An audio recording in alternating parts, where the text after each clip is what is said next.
This is a geopolitical seismic shift, the tremors of which are reverberating through the highest echelons of power in the world's major capitals. Within the ring road of Moscow, officials attempt to project a facade of calm. Yet in the classified corridors of the Kremlin, there is a tacit understanding that a dangerous tectonic shift has commenced. This tremor originates not from the kinetic front lines of the Donbass, but from the frozen latitudes of the high north. Washington, Brussels, London, and Beijing are currently compelled to recalibrate their strategic maps.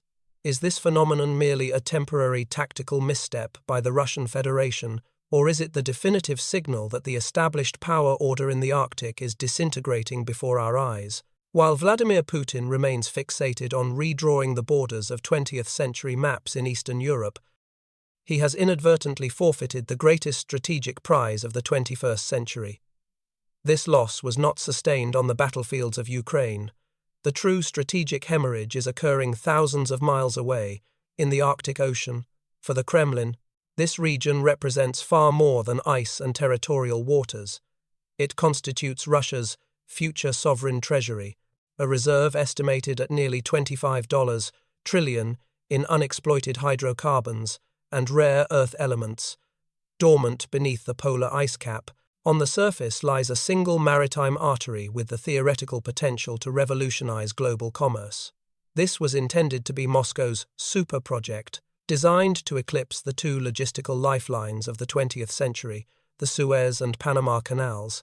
However, that prospective trade route has devolved into a trillion-dollar prison, encircled by NATO precision strike capabilities and drowning in a quagmire of sovereign debt, junk bonds, and suffocating financial obligations to Beijing.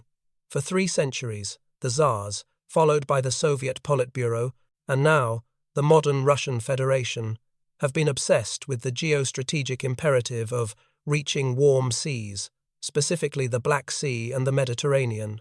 Ironically, the solution to that 300-year dilemma did not lie to the south. Russia's latent superpower potential resided in the frozen north in the concept of the ice fortress. For decades, Putin has militarized the Arctic, constructing a northern bastion intended to be impregnable, a domain perpetually under Moscow's hegemony.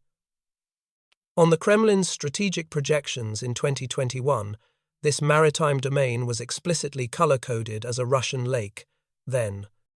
A classified intelligence assessment leaked from the Onega shipyard shattered that illusion.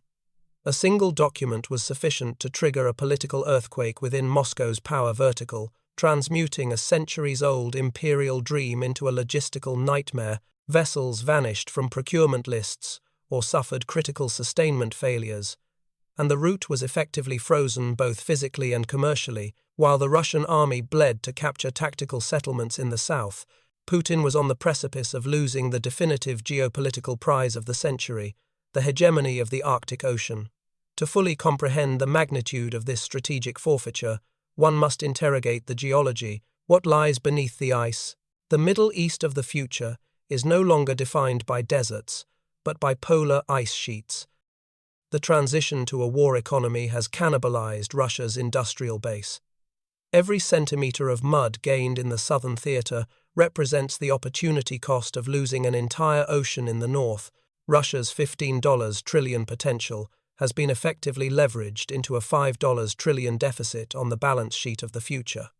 To conduct a forensic autopsy of this strategic failure, we must refocus on a critical node on the map, the Onega shipyard. This facility served as the industrial heart of Putin's entire Arctic strategy. Today, intelligence reports characterize the site as little more than a metallurgical graveyard. The cancellation of the flagship Icebreaker 7 program and the shipyard's descent into near bankruptcy have triggered a process of systemic necrosis throughout the Russian defense industrial base. For years, Kremlin propaganda amplified narratives regarding Russia's invincible icebreaker fleet, declaring, "We are the masters of the ice."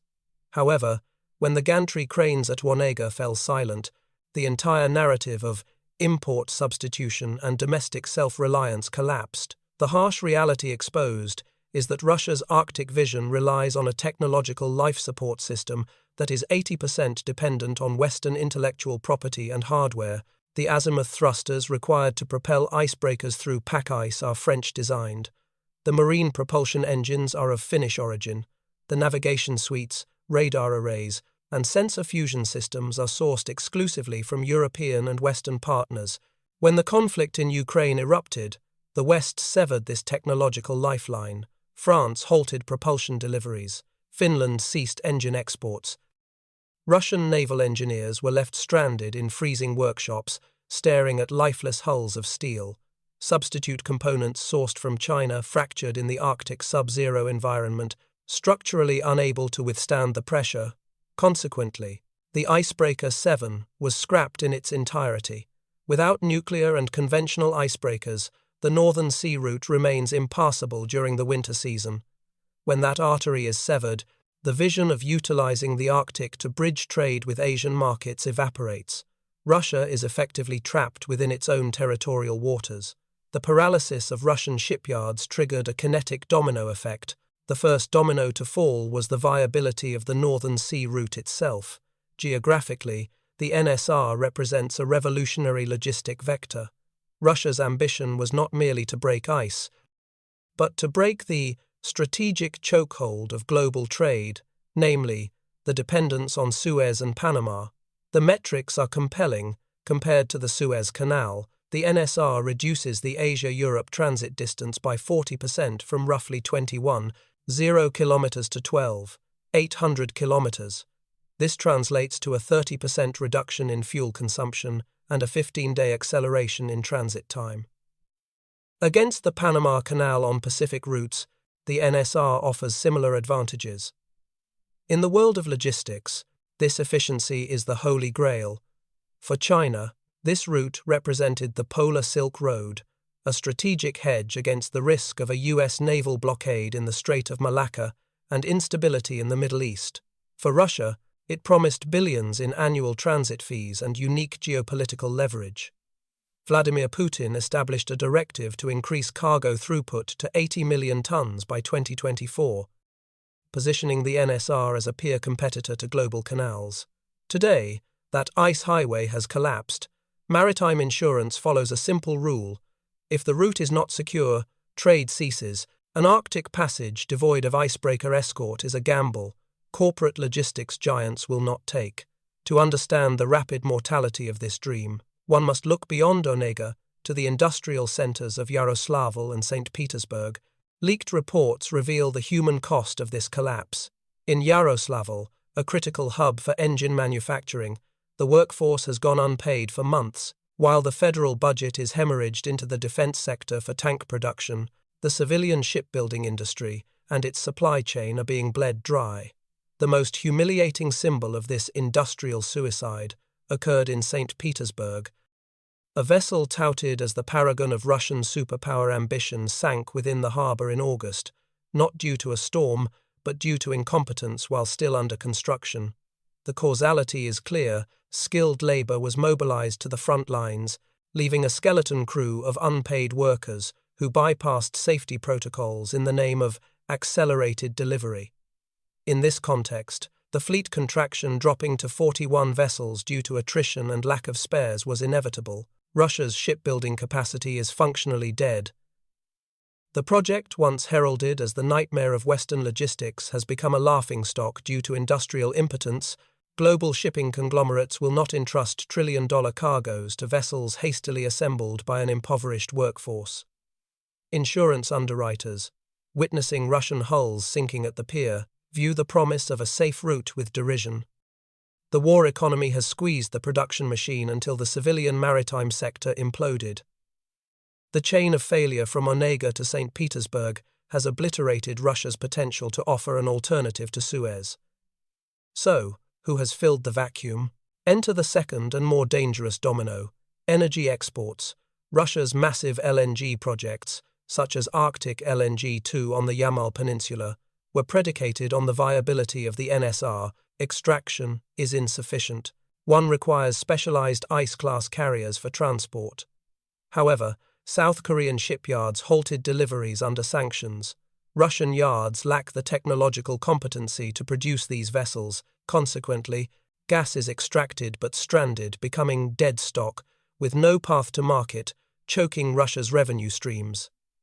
Amidst this paralysis, a silent giant executed a fatal maneuver. Norway, while Moscow reeled, Norway operationalized the Johan Castberg field in the Arctic. This was not coincidence, it was strategic timing. Seeing Europe's energy deficit, Oslo stepped in. Today, Norway controls over 30% of Europe's gas market, while Russia's share has collapsed to roughly 13% and is trending toward zero. This is more than a loss of market share. It is the forcible disarmament of Russia's energy weapon. Moscow is scavenging for buyers, while Oslo dictates terms. The new gatekeeper of the North is a Western ally, viewed by Brussels and Berlin as a secure alternative to Russia's volatile route. If the damage were limited to economics, Putin might survive, but the broader picture reveals a tightening military geopolitical encirclement. Economic collapse is survivable. Strategic encirclement is fatal. Pre-war, Russia controlled 53% of the Arctic coastline, designating Murmansk and the Kola Peninsula as an inviolable bastion for its nuclear ballistic missile submarines. Then came the invasion of Ukraine. Putin claimed he went to war to create a buffer zone. Instead, he engineered an iron ring around Russia in the Arctic. The northern fortress has been breached. The architecture of this encirclement is distinct. According to the USGS, the Arctic holds 13% of global oil and 30% of gas reserves, alongside critical minerals for F-35 production. Russia holds the largest claim, a $15 trillion certificate of ownership for the future. This was the guarantee of Russia's status as a superpower, not just a gas station with nukes. Then came NATO expansion. The accession of Finland and Sweden fundamentally altered the Arctic security architecture.